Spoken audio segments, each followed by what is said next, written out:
So this is going to be the female hormone life cycle for anatomy and biology. I have a slideshow that we're going to go through.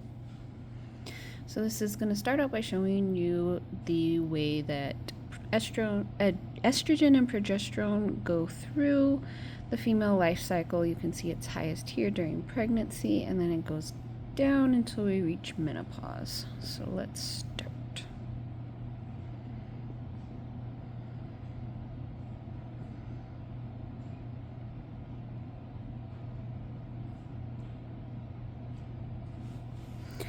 And then this is just going to be the prenatal hormone changes and effects.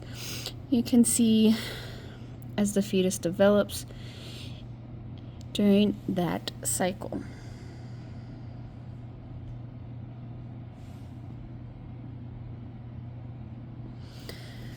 So during the prenatal stage, hormones change. Estrogen and progesterone rise steadily until birth. The hormones come from the placenta and the mother, not the fetus, which is very important. You have organs maturing, brain development, and uterine environment stability.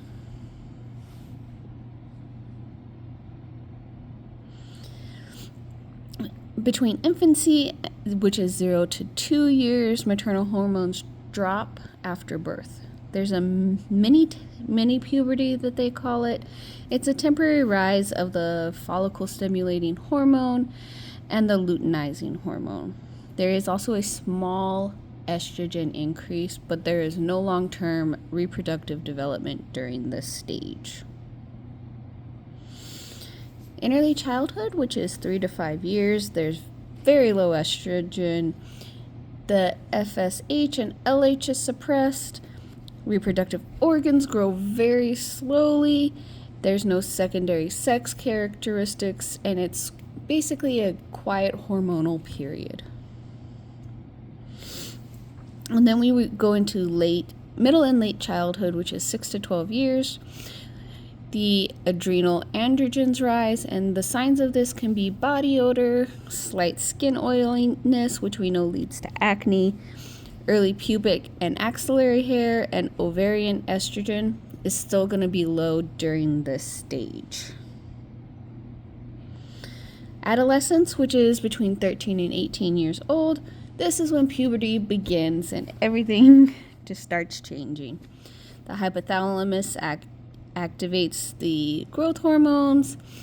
FSH and LH stimulates ovaries. Estrogen rises sharply. Progesterone begins after ovulation starts. And what effects you're going to see is breast development, growth spurts, and hip widening. System-wide effects is estrogen is going to increase the density of bones. The brain is going to have mood and emotional regulation. There's improved lipid profile in the cardiovascular system. Regular menstrual cycles are going to begin, and that hormonal cycling becomes monthly and predictable. Between 19 and 20, in the 20s, that's early adulthood. This is the peak of estrogen and progesterone. Regular ovulation happens. It's the time of highest fertility. There's going to be strong bones, healthy skin, and cardiovascular protection. Then we reach the middle adulthood, which is 30s to 60s. This is going to be the time when perimenopause and menopause happens. I'd like to stop right here and say that perimenopause is not recommended. 0 out of 10 stars. Absolutely not. No fun at all. So getting back to this, the estrogen and progesterone decline. The FSH and LH rise. Your cycles are going to be irregular. There's going to be hot flashes, mood changes, vaginal dryness. It's just a barrel full of monkeys that are not fun. Here we can see the rise and fall of different hormones during these different sections of menopause. So you see here in premenopause, all of the hormones are literally all over the place, up and down, up and down, up and down. And during perimenopause, There's rises and falls. It's not as erratic as the premenopause. Well, actually, I would say it's more erratic than the premenopause. And then we go postmenopause, where things start to flatten out and start to kind of become more regular, at least a new type of regular. There's going to be bone loss, higher cardiovascular risk, sleep disturbances, metabolism slows, which means we're going to gain weight during this time. And then estrogen's protective effects are going to fade during this stage. So we no longer have that estrogen going into the body as much as it did before. In late adulthood, which is 61 years old till we pass away, very, very low estrogen and progesterone. The high FSH and LH, no more reproductive cycles. There's going to be cognitive changes, increase in heart risk disease, which women tend to have a higher chance of than men.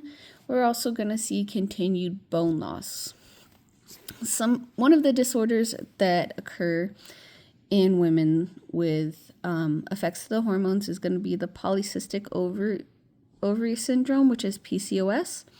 It's excessive of androgens in irregular periods, insulin resistance, which is going to obviously lead to weight gain. We have infertility, acne, excessive hair growth, and increased long-term risks of type 2 diabetes and cardiovascular disease. Here you can see how a normal menstrual cycles go through the time of ovulation and the way that the different hormones react.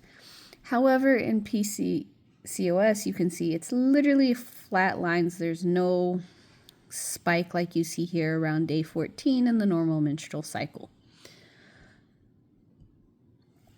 Some of the other signs and symptoms are going to be the irregular or prolonged periods, fluid-filled sacs or cysts, excessive cramping and bloating during menstruation, hair loss, growth of extra and unwanted hair, acne and other skin problems, psychological stress and depression, rapid weight gain, pelvic pain, and fatigue. Not fun at all. And then ending, you can see my list of references here. There's going to be references from the American College of Obstetrics and Gynecologists, Valerie L. Baker, D.J.P. Barker, Cleveland Clinic, Melvin Grumbach, and Walter Miller. Also author Guy Ton, the Mayo Clinic, the National Institute of Child Health and Human Development, Robert Rosenfield, Jerome Strauss, and the World Health Organization. And that'll be the end of my presentation. Thank you so much for your time.